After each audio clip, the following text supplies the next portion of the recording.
Ya estamos acá con nuestro analista internacional, y digo nuestro como recién decía Ale, porque ya sos de la casa. Somos de la casa. Bienvenido John Moore, Muchas que gracias. como siempre contamos contigo cuando tenemos que ir un poquito más allá del análisis pequeñito que hacemos nosotros en cada uno de nuestros días aquí, y queremos profundizar en lo que está pasando, sobre todo en Argentina. Ya hablaremos en otro momento también de la región, que viene movidita, ¿verdad? Exacto.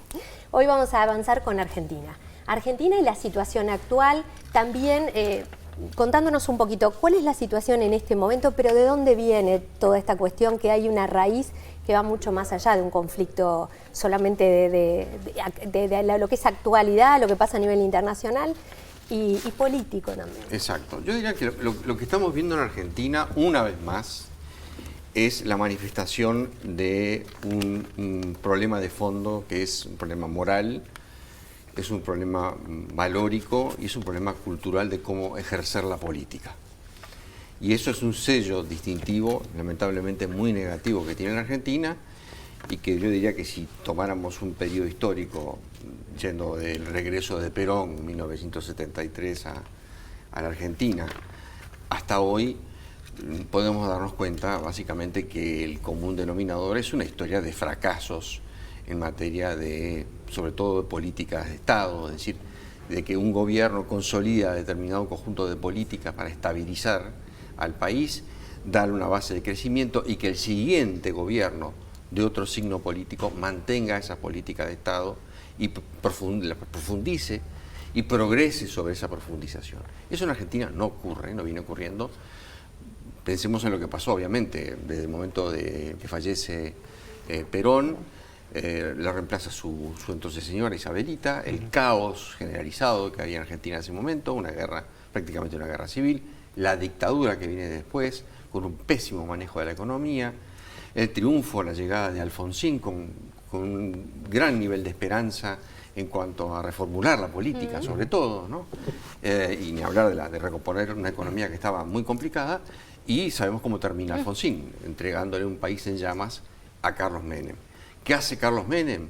Bueno, le da al peronismo, ese partido camaleónico que tiene la Argentina, le da un sesgo mucho más de derecha, mucho más liberal en lo económico, mucho más privatizador, desmantelar a las empresas públicas, un peronismo totalmente distinto, acorde un poco a la época, a la década de los 90, en el que la globalización empezaba a tomar tracción, empezaba a tomar fuerza, y bueno, y la Argentina quería, recordemos la frase de Menem, de tener esas relaciones carnales con Estados Unidos. O sea, una visión totalmente distinta a lo que estamos viendo hoy. Opuesta, y también dentro del peronismo, ¿no? Y opuesta dentro del peronismo. Te explota la cabeza cuando te empiezan a explicar la política a un estudiante que recién ingresa al estudio de ciencias políticas. Me imagino que arranque por otro lado que no es Argentina, porque es realmente difícil de entender, ¿no? Es un país muy difícil de comprender. Pero si nos centramos, y es un buen punto, Alejo, si nos centramos en el peronismo en particular, y estamos viendo ahora otro ejemplo del comportamiento, en el peronismo siempre se da el síndrome de seguir al poder, de seguir al líder, y alinearse al líder. Hay un buen olfato por parte del elenco político del peronismo, desde los gobernadores de las provincias, instalados ya prácticamente como señores feudales en muchos casos, de lo que son básicamente los congresistas del momento, los que están integrando el Congreso en ese periodo determinado, pero vuelen al poder y lo siguen y se alinean. Y vaya que en el caso de Menem, que estamos hablando, hubo un alineamiento perfecto a un peronismo totalmente desconocido para lo que tú bien decías, confrontado a lo que era la esencia del peronismo de Perón. ¿Qué pasa después con Menem? Le entrega una bomba de relojería a De la Rúa. Y ya sabemos cómo termina. Con la convertibilidad, que termina estallando. Y él deriva en una crisis, exactamente, escapando en el famoso helicóptero. Claro. Y eso, ¿a quién trae al sistema, a la coyuntura? A los Kirchner. Aparecen allí de Santa Cruz, después de estas alternancias que hay en el gobierno, un poco de transición, después que cae De la Rúa. Duhalde termina finalmente su hay un periodo ahí histórico que hay como tres o cuatro presidentes. En Puerta, apenas una Duhalde. semana. Creo que mínimo 4, creo que fue. Sí, ¿no? Rodríguez Creo que Sá. 4. Sí. Fue un periodo una locura. exactamente. Hasta que, bueno, se consolida el poder de los Kirchner. primero con Néstor, su gobierno, fallece Néstor, y Cristina sigue después con sus dos gobiernos, el gobierno y la reelección. Y ahí se instala otro tipo de peronismo, al cual se le alinean muchos miembros de ese justicialismo tradicional, porque de nuevo ven que en Cristina está centrado el poder. Se da este fenómeno que va a llevar tiempo, desde el punto de vista histórico, explicarlo. El fenómeno de Cristina Kirchner, el fenómeno del kirchnerismo dentro del peronismo. Es un fenómeno muy particular, porque ni siquiera el menemismo podría ser una variante muy pragmática del peronismo. En el kirchnerismo estamos hablando de algo que nace del peronismo, pero tiene ya otro tipo de personalidad que es lo que estamos viendo hoy en día y cómo se manifiesta y cómo se está comportando frente al peronismo tradicional, representado nada más ni nada menos que por el propio presidente Alberto Fernández. Entonces ahí tenemos un problema de raíz.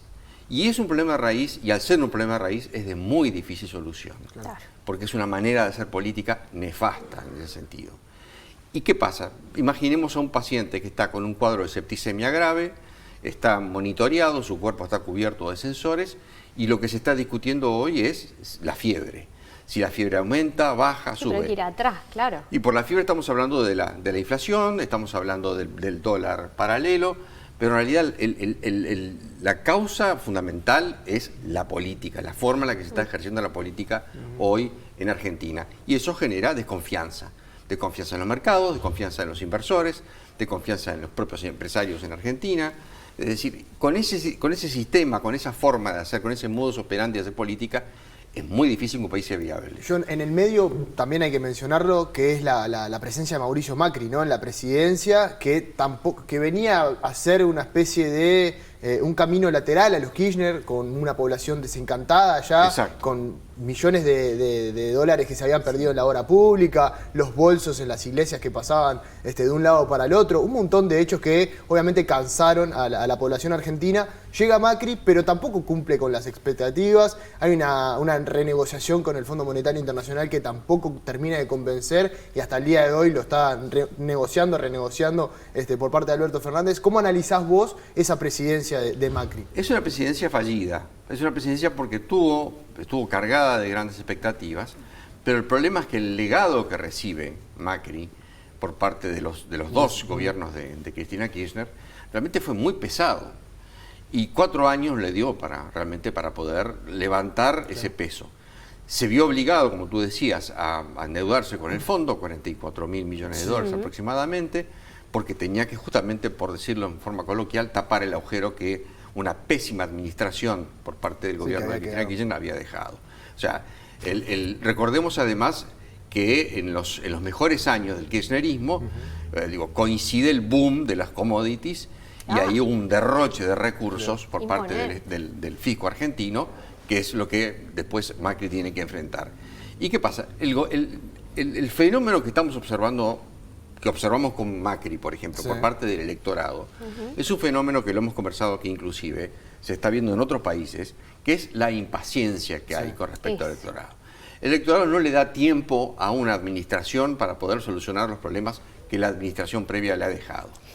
Y ese es el costo que paga Macri también. Es decir, Macri no tuvo la posibilidad de una reelección porque la impaciencia que hay hoy concentrada por parte de la sociedad argentina, muy justificada. Te iba a decir, porque, a ver, están cansados, entonces ven un poquito de descontrol, algo que, bueno, en el caso de él no fue tan un poquito, pero sí, donde ven que la cosa no viene bien, ya se empiezan a movilizar los descontentos, la expectativa que estaba allá arriba. Ellos aparte suelen idolatrar, un poco como pasa. Son muy ciclotímicos. Eso, igual que pasa con el gobierno, exacto. Aman a un comunicador, lo odian después. Aman a un presidente y después. Y eso también lleva a que el país tiene una cosa así muy ¿no? Ciclotímica. Muy ciclotímica y muy inestable. Inestable. Entonces, igual que pasa ahora, bien, salen de la cuarentena, están todos también enojados con un montón de cosas, ¿no? Y además se enojan adentro del propio gobierno, y entonces hay que dividirse, hay que tomar parte.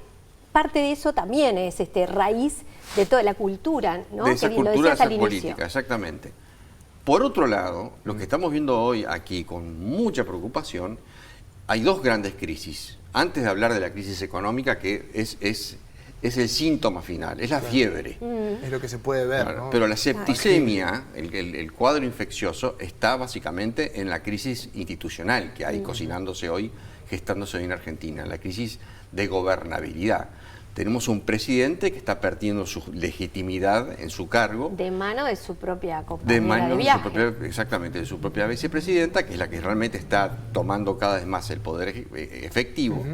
Y el presidente, como líder ejecutivo, está perdiendo prácticamente su rol. Y eso va a generar mayor desconfianza, mayor incertidumbre todavía, porque es un problema que no se resuelve en la medida de que este presidente vaya quedando sobre la soledad del poder, lo que se suele llamar.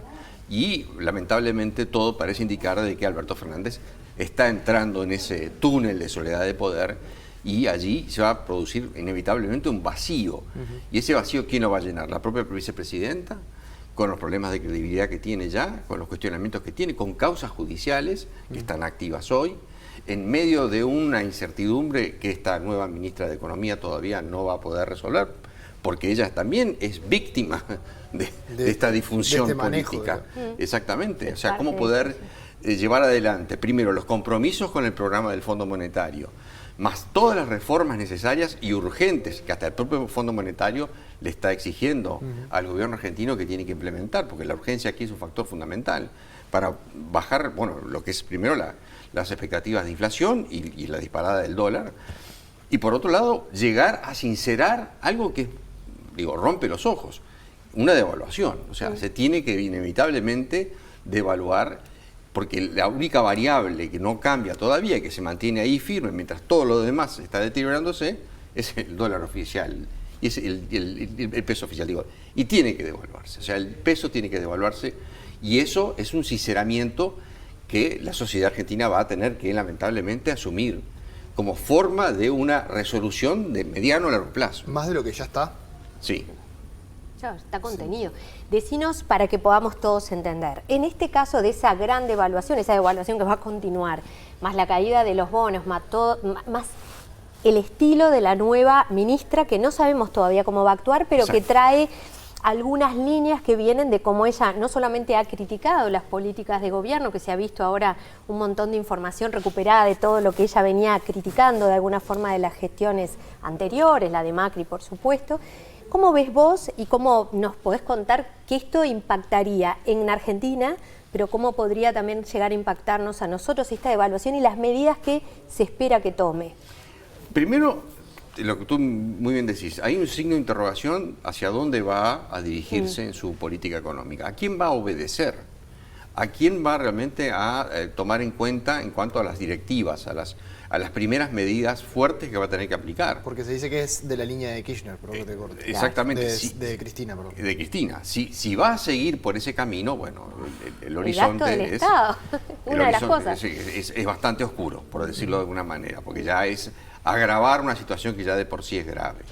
¿Cómo nos repercute a nosotros? Bueno, repercute en el caso de una política que encarezca obviamente el dólar, va a ser muy más difícil el turismo pensando en la próxima temporada. Pero todo todavía está envuelto en un gran signo de interrogación. En un manto de duda, ¿no? En un gran manto de duda porque, repetimos, el ritmo devaluatorio que está teniendo en efecto con la escalada del dólar blue, más el riesgo país, eso está generando una presión que va tarde o temprano a llevar a sincerar al dólar oficial. Y eso no puede repercutir positivamente en Uruguay en el sentido de que todos aquellos que están pensando, todos los empresarios fuertes de Argentina que viven, ¿no?, hoy en día en Argentina, no puede llegar a generar cierta fuga, digamos, ya lo estamos viendo. hacia aquí, hacia Uruguay. Ya estamos viendo, nosotros ya estamos viendo aquí la instalación de varias empresas. Estamos viendo, por ejemplo, el caso del complejo de ventas de autos ahí en Camino a la Tahona, por ejemplo, hecho por un... Carguanes. Por Antelo, exactamente. Está instalado aquí el fundador y propietario de Mercado Libre. O sea, hay muchas empresas que ya están operando desde Uruguay, porque se ven venir una crisis de gobernanza más que todo, una crisis en la cual el país se torna inviable. ¿Volvemos a ver un episodio parecido al 2001? Todo va a depender exactamente lo hablábamos antes, de cómo se resuelva este problema, este intríngulis entre la vicepresidenta con su presidente. ¿Cómo se resuelve ese problema? Y algo interesante que yo quería compartir con ustedes. En el entorno de los analistas políticos argentinos hay una impresión, y esto lo hace aún más inquietante, de que esto, lo que estamos viendo, este tipo de crisis política que estamos viendo en Argentina es inédita. Nunca se vio una crisis de estas características en las cuales la disputa entre la vicepresidenta que elige al presidente, recordemos eso además, lo está arrinconando, lo está debilitando, lo está vaciando de poder. Y bueno, ¿y eso qué significa? Teniendo en cuenta, repito, a una vicepresidenta que está encausada legalmente y que tarde o temprano va a tener que enfrentarse en los tribunales. Entonces, el contexto político, digo, no ayuda en nada a las posibilidades de llevar adelante un programa económico que devuelva la confianza, que es lo que la Argentina necesita en forma urgente. John, recién hablamos, y lo hablábamos antes de salir al aire, hablamos de la posibilidad de que pueda ocurrir algo como pasó en 2001. ¿Qué le podemos decir también a nuestra gente, a los uruguayos que en su momento vivimos toda esa situación con miedo, con el contagio de aquel temor del corralito que de alguna forma nos llevó también al límite a nosotros, más allá de lo que nos correspondía, porque fue mucho el temor que es lo que hace la corrida bancaria? Hoy tenemos otra situación en el país. Contanos cuál sería, si bien vos no podés hacer magia para saber el futuro, pero ¿cómo está hoy el Uruguay para enfrentar alguna situación del estilo en Argentina? Yo creo que el Uruguay está muy bien posicionado desde el punto de vista, digo, en su vínculo financiero con Argentina. Digo, aprendimos la lección y tomamos las medidas que teníamos que tomar, prescindimos bastante de ese cordón umbilical que teníamos en su momento durante los 90, sobre todo en la época de menemismo.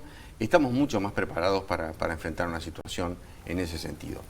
Aquí la preocupación, digo, es cómo los mercados hoy, en una situación de la economía que está muy inestable a nivel mundial, con una inflación, también la OCDE ya pronosticó una inflación anual de un 9,6, casi un 10%. Y quiero hacer aquí un comentario interesante.